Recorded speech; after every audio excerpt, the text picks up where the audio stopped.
এবং বিকাশ দুই ভাই এবং তাদের মা হেমলতা দেবী আসানসোল শহরে বাস করত। হেমলতা দেবী ছিলেন অত্যন্ত লোভী প্রকৃতির একটি মহিলা। বড় ছেলে বিমল সাগরিকা নামের একটি মেয়েকে বিয়ে করেছিল। সাগরিকা ছিল অত্যন্ত শান্ত স্বভাবের একটি মেয়ে।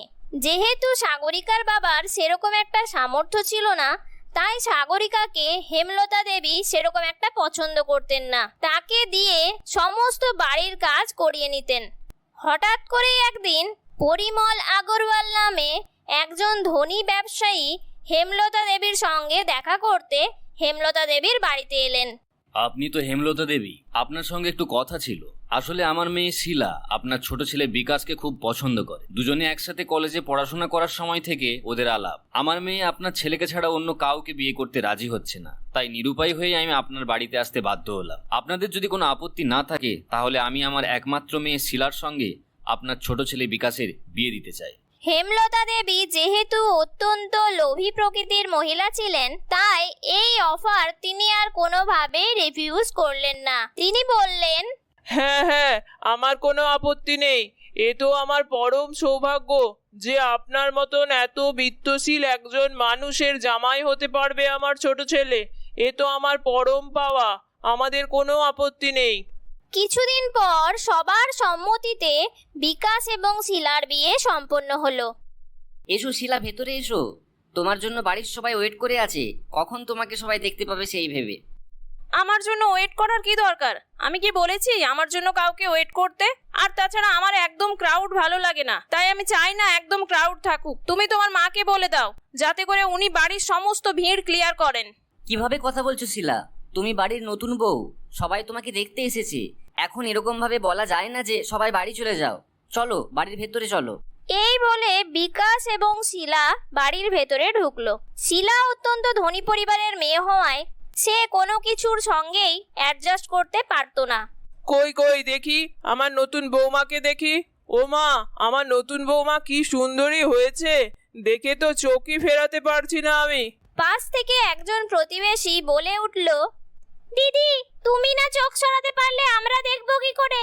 আমাদের চোখটাকেও কাজে লাগাতে দাও। এই যান যান, সবাই যে যার বাড়ি যান তো। অনেক নতুন বউ দেখা হয়ে গেছে, এবার আমি একটু রেস্ট করব।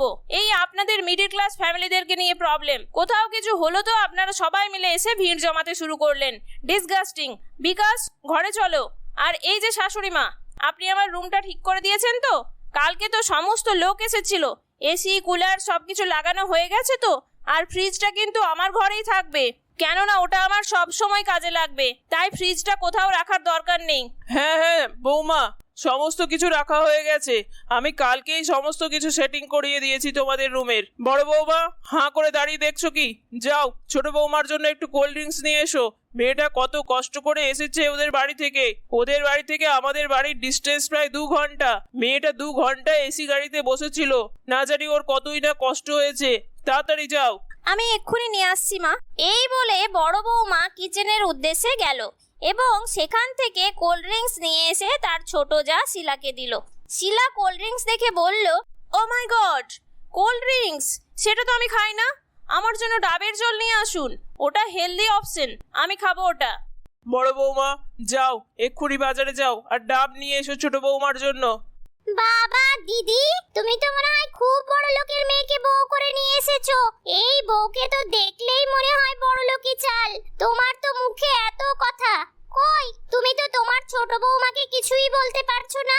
বড় বউ হলে তো এতক্ষণ তুমি কত কথা শুনিয়ে দিতে। তোমাকে তাহলে তোমার ছোট বউ জব্দ করেছে বলো? আরে না, ও অত্যন্ত ধনী পরিবারের মেয়ে, ওর অতটুকু আবদার তো আমাদের রাখতেই হবে। আর তাছাড়া বড় বৌমার সঙ্গে ছোট বৌমার কোনো তুলনাই হয় না। ঠিক আছে, যাও যাও, তোমরা এখন বাড়ি যাও। আমার ছোট বৌমা একদম পছন্দ করছে না যে তোমরা এখানে থাকো, তাই আমিও তোমাদের আর অ্যালাউ করতে পারছি না। মেয়েটা বাড়িতে আজকে প্রথম দিন এসেছে, তাই ওর কিছু আবদার আমাকে মানতেই হবে। সমস্ত প্রতিবেশীরা বাড়ি থেকে চলে গেল। এরকম ভাবেই কিছুদিন সময় কাটতে লাগলো। শিলা কাউকে সেরকম একটা পাত্তা দিত না। সে নিজের রুমেই থাকতো বেশিরভাগ সময়টা।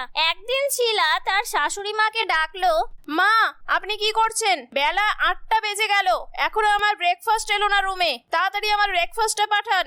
বড় বৌমা, যাও যাও, তাড়াতাড়ি যাও, ছোট বৌমার ব্রেকফাস্টের রুমে দিয়ে এসো। কি করো কি তুমি? এতক্ষণ আমার ছোট বৌমাটা না খেয়ে আছে। আহারে, বেচারার বোধহয় খুব খিদে পেয়েছে। সেই কখন উঠেছে আমার ছোট বৌমা, দিয়ে শরীর চর্চা করছিল। তুমি আর এসবের মর্ম বুঝবে কি? আর কিছু করার ছিল না বড় বৌমার, তাই সে তড়িঘড়ি ব্রেকফাস্ট নিয়ে শিলার রুমে গেল। এ কি, তুমি এই প্লেটটাতে কেন নিয়ে এসেছো খাবার আমার জন্য? কালকে আমার বাবা যে নতুন লাউ পলা সেটটা পাঠিয়েছেন, সেই সেটটাতে তোমাকে খাবার দিতে হতো আমার জন্য। যাও এক্ষুনি প্লেটটা চেঞ্জ করে নিয়ে এসো। আমি এক প্লেটে কিন্তু বেশি দিন ব্রেকফাস্ট খাই না। অবশ্য তুমি এসবের মর্ম কি করে বুঝবে? তুমি তো স্টিলের থালাতে ব্রেকফাস্ট ডিনার সব করো। আর শোনো, আর যেন কোনোদিন না বলতে হয় যে তুমি আমাকে বিভিন্ন রকমারি প্লেটে কিন্তু ব্রেকফাস্ট ডিনার এসব সার্ভ করবে। ঠিক আছে শিলা, এবার থেকে এরকম ভুল আমার আর হবে না। মা, আমার রুমের গিজারটা খারাপ হয়ে গেছে, তাই আপনি ওটা সারানোর ব্যবস্থা কেন করেননি? আসলে বৌমা, তুমি তো বলোনি আমাকে গিজার খারাপ হয়েছে বলে, নইলে তো আমি মিস্ত্রি ডেকে সারাইয়ের ব্যবস্থা করে দিতাম। ঠিক আছে, তুমি চিন্তা করো না, আমি আজকেই খবর পাঠিয়ে দিচ্ছি মিস্ত্রিকে। আমি হট ওয়াটার ছাড়া স্নান করতে পারি না, তাই আপনি এক্ষুনি আমার জন্য হট ওয়াটার নিয়ে আসুন। বড় বৌমা, শিলার জন্য এক্ষুনি গরম জল নিয়ে এসো। বড় বৌমা গরম জল করে নিয়ে আসছিল। এমন সময় গরম জল তার পায়ে পড়ে পা পুড়ে যায়, কিন্তু তাতেও শিলার কোনো দয়ামায়া হয় না।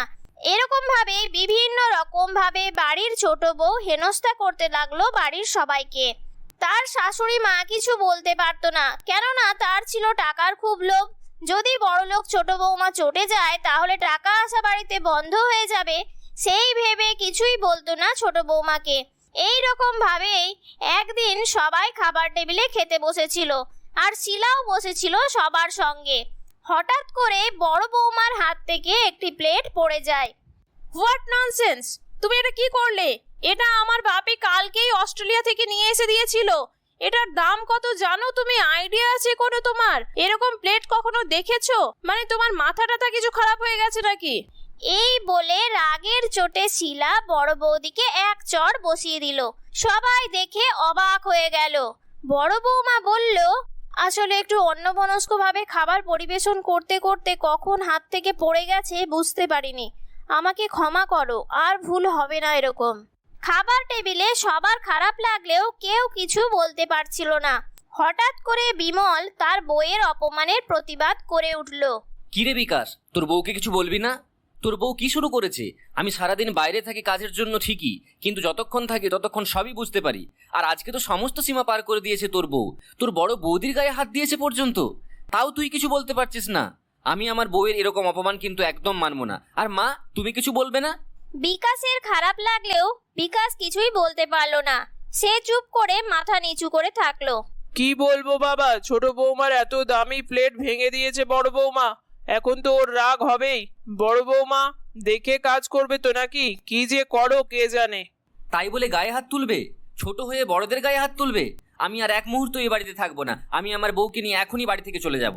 এই বলে বিমল তার বউকে নিয়ে বাড়ি থেকে বেরিয়ে গেল। বিমলের মা এবং বিমলের ভাই মনে মনে দুঃখ পেলেও মুখে কিছুই বলতে পারলো না, কেননা বিমলের মা ছিলেন অত্যন্ত লোভী প্রকৃতির একটি মহিলা, আর বিকাশ অশান্তির ভয়ে কিছুই বলতে পারতো না। এরকম ভাবেই কিছুদিন চলতে লাগলো। দিন দিন শিলার অত্যাচার বাড়তেই লাগলো।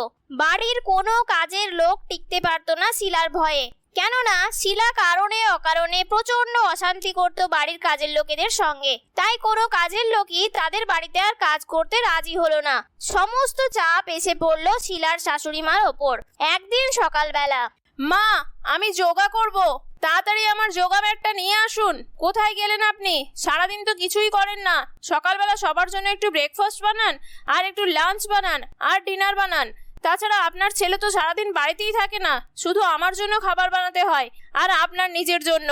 তাড়াতাড়ি নিয়ে আসুন, দেরি হয়ে যাচ্ছে, 7টা বেজে গেল। আমার কিন্তু যোগা টাইম ওভার হয়ে যাচ্ছে, তাড়াতাড়ি আসুন।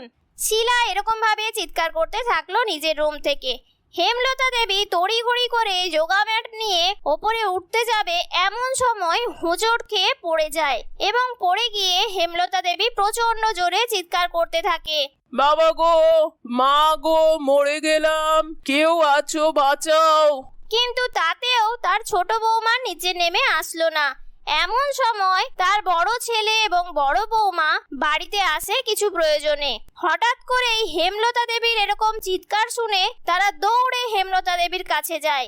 গিয়ে দেখে হেমলতা দেবী পড়ে আছে এবং তার একটি পা ভেঙে গেছে। তড়িঘড়ি তারা হসপিটালে নিয়ে যায় হেমলতা দেবীকে। কিছুদিন পর হসপিটাল থেকে সুস্থ হয়ে হেমলতা দেবী তার বড় ছেলে এবং বড় বৌমার বাড়িতে গিয়ে ওঠে। আচ্ছা মা, এতদিন ধরে আপনি এত কিছু সহ্য করেছিলেন কেন ওই বাড়িতে? আপনি তো একটা ফোন করতে পারতেন আমাদেরকে, আপনার বড় ছেলে গিয়ে আপনাকে নিয়ে আসতো। আপনার এই বয়সে পা ভাঙতে হতো না তাহলে, আপনি কেন বলেননি মা? বড় বৌমা, আমি তোমার সঙ্গে অনেক অন্যায় করেছি, তুমি কোনোদিন তার প্রতিবাদ করনি। তোমার যে কোনো কিছুতে খারাপ লাগতে পারে সেটা আমি কখনো ভেবেই দেখিনি। আসলে আমি অন্ধ হয়ে গিয়েছিলাম টাকার কাছে। যেহেতু ছোট বৌমার বাবা বড়লোক ছিলেন, তাই আমি কিছু বলতেই পারিনি ছোট বৌমাকে কোনোদিন। তুমি চলে আসার পর থেকে আমার উপর কাজের চাপ আরোই বেড়ে যায়। সমস্ত কাজ আমাকে দিয়েই করিয়ে নিত ছোট বৌমা। আমার বয়স হয়েছে আর শরীরও সেরকম ভালো থাকে না, তাই খুব অসুবিধে হলেও তোমাদেরকে কিচ্ছু বলিনি কোনোদিন, কেননা আমার বিবেক তখন আমাকে কুড়ে কুড়ে খাচ্ছিল। তোমার সঙ্গে এত অন্যায় করার পরেও যদি আমি তোমাদের সাহায্য চাইতাম তাহলে তোমরা কি মনে করবে, এটা ভেবে আমি কিছু বলিনি। ঠিক আছে, যা হয়েছে হয়েছে, তোমাকে আর ওই বাড়িতে যেতে হবে না, তুমি আমাদের কাছে এখানেই থাকবে। আর বিকাশের যদি তোমার সঙ্গে দেখা করতে ইচ্ছে হয় তাহলে এখানে এসেই দেখা করে যাবে বিকাশ। আমি বিকাশকে না হয় ফোন করে বলে দেব।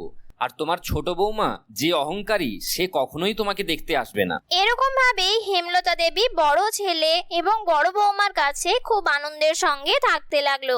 আর বিকাশ যেহেতু বইয়ের মুখের ওপর কিছুই বলতে পারতো না, তাই বিকাশকে ওই রকম ভাবেই ওই বাড়িতেই থাকতে হলো। বন্ধুরা, আমাদের গল্পটি তোমাদের কেমন লাগলো কমেন্ট করে অবশ্যই জানিও। যদি ভালো লাগে তাহলে একটি লাইক করে দিও। আর চ্যানেলটির ভিডিওগুলি যদি ভালো লাগে তাহলে চ্যানেলটিকে সাবস্ক্রাইব করে পাশে থাকার অনুরোধ রইল। ধন্যবাদ।